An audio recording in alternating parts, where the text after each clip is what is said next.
Réunis aujourd'hui à Saint-Martin-sur-Oust ce soir pour en fait présenter mon projet Dakar. Donc ça fait plusieurs années que j'avais envie de faire le Dakar. J'ai trouvé une association donc, au Marilais. C'est une association qui s'appelle Team Performance Enduro. Nous avons donc noué des contacts il y a 2 ans déjà, dans l'objectif de faire de l'enduro et aussi dans l'objectif de faire du rallye raid. C'est d'ailleurs le nom de l'association, c'est Team Performance Enduro, mais sur les véhicules c'est marqué Enduro et rallye raid. Donc ils ont fait eux le rallye raid en 2010, le Dakar. Voilà, l'année dernière ils l'ont pas fait et cette année donc l'association repart sur le Dakar avec moi comme pilote et Sébastien Lecoq.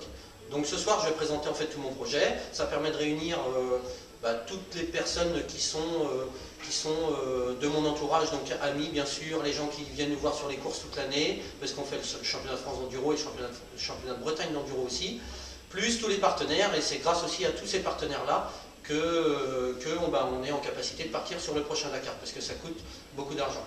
Donc bien sûr je remercie tout le monde. Voilà, que dire de plus, moi je suis super content de partir sur le prochain Dakar, parce que ça c'est un rêve depuis tout petit. Je me rappelle avoir appris à faire de la moto avec Michel Merel, donc c'était à Corpouet-sur-Logne, c'était en 90, et à l'époque c'était déjà un pilote du Dakar, et je le voyais, je le regardais, j'étais tout petit, j'étais impressionné. Donc voilà, parce que c'est la plus grosse épreuve des sports médiatiques au niveau mondial. Donc là, j'étais super impressionné à l'époque, et là maintenant je suis à sa place, et donc j'ai hâte d'y être au mois de janvier. Le Dakar, en fait, c'est trois grandes montagnes à franchir. La première, c'est de réussir à s'inscrire. Donc réussir à s'inscrire, il faut savoir qu'ASO, l'organisateur du Dakar, reçoit environ 350 demandes par an pour 180 places en moto. Donc il faut un dossier bien ficelé. Alors bien ficelé au niveau sportif, donc il faut des conditions de capacité sportive importantes. Il faut aussi que ça soit bien ficelé au niveau financier, et il faut aussi que ça soit bien ficelé au niveau communication, au niveau humanitaire. Et donc tout ça, ça a été en fait mon travail de début d'année, c'est-à-dire que le mois de février, mars, avril, mai, ça a été pour prévoir un petit peu tout ça et monter mon dossier. Donc suite à ça, ASO a étudié tous les dossiers, on a été retenu, on a eu la réponse le 26 juillet, je m'en rappelle parce que ce jour-là on a fait la fête comme il n'y a pas, et puis j'étais super content parce que notre inscription a été validée. Voilà, donc autrement, la deuxième épreuve, bien sûr, la deuxième montagne à franchir pour participer, pour réussir son Dakar, c'est bien sûr de réussir le montage financier. Donc ça s'est fait avec l'aide du team. Ça n'a pas été une mince affaire, on n'a pas tout à fait bouclé le budget, mais je pense qu'on devrait pouvoir réussir à boucler.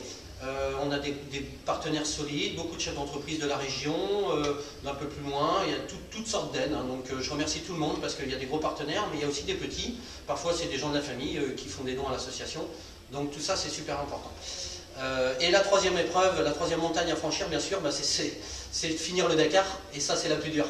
Hein, autant les deux premières, on y est arrivé, il y en a une qu'on a franchie, la deuxième, on est pas loin du sommet de la montagne, et par contre l'autre, là on est au pied de la montagne et il y a tout à faire. Sachant qu'en plus, cette année, le Dakar, c'est, pas de chance pour nous, c'est le plus dur qu'il va y avoir en Amérique du Sud depuis qu'il se déroule là-bas. Donc pour nous, ça va être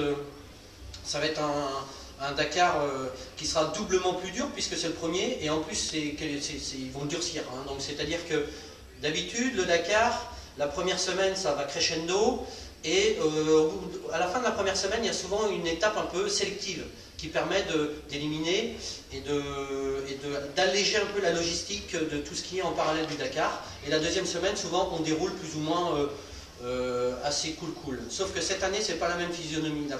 La première semaine, elle part comme les autres années. Il y aura une épreuve, une journée très très sélective à la fin de la première semaine.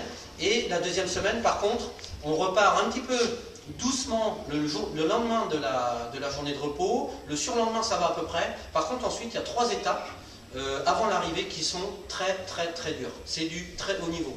Notamment, à 2 jours de l'arrivée, je crois qu'il y a une dune c'est même sûr, Castéra nous l'a dit, il y a une dune de 2 km 800 d'ascension, je crois, à franchir. Donc là, les motos vont chauffer, elles seront fatiguées, elles seront en fin de rallye. Les bonhommes vont chauffer, on sera fatigué, on sera en fin de rallye. Donc tous ces paramètres-là vont faire que ça va être un Dakar vraiment très très dur. Donc notre objectif est uniquement d'aller au bout du Dakar pour tous nos partenaires, faire vivre tout ça à la Bretagne, mais tous nos partenaires, tous les gens qui sont là ce soir. Voilà, c'est ça l'objectif. On n'a pas d'objectif du tout de classement de quoi que ce soit. Hein. C'est uniquement aller au bout de cette aventure. On est un petit peu tête dans le guidon depuis quelques jours, tout ça parce que lundi matin 9h, on met tous les véhicules, enfin les deux motos et le véhicule d'assistance, on met ça au Havre. Donc ça veut dire que il fallait pas qu'on perde de temps. Hein. Il y a toujours plein de choses à préparer. Sur les motos, ce qui prend le plus de temps, c'est la partie câblage, système de navigation, toute la partie électrique de la moto. Donc ça, c'est pas moi qui l'a fait, mais je suis là pour essayer de savoir un peu après comment, s'il m'arrive un pépin en plein milieu d'une spéciale, pour pouvoir la réparer. Donc là, on était vraiment très très actifs. On a passé beaucoup d'heures sur les motos et sur le 4x4 les derniers jours.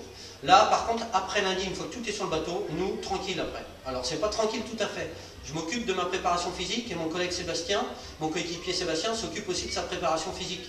Donc, on l'a un petit peu laissé entre guillemets de côté là pendant une semaine. On y était dessus à fond depuis le mois de septembre. On l'a laissé de côté un petit peu une semaine. C'est pas forcément un mal, mais on va continuer notre plan de préparation physique comme prévu jusqu'au 15-20 décembre. Et ensuite, on va arrêter pendant 10 jours complètement le sport pour pouvoir arriver très, très frais au 1er janvier à Mar del Plata, là-bas en Argentine, quoi. Psychologiquement, par contre, moi, j'ai pas d'appréhension particulière puisque je veux y aller. Donc ça, c'est plutôt que je suis même très heureux en ce moment. C'est un rêve qui se réalise.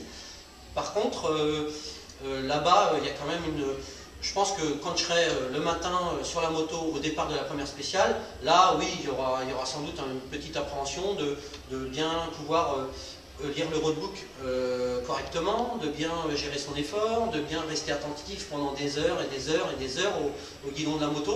Tout ça, ça va être quand même pas facile à vivre, à faire.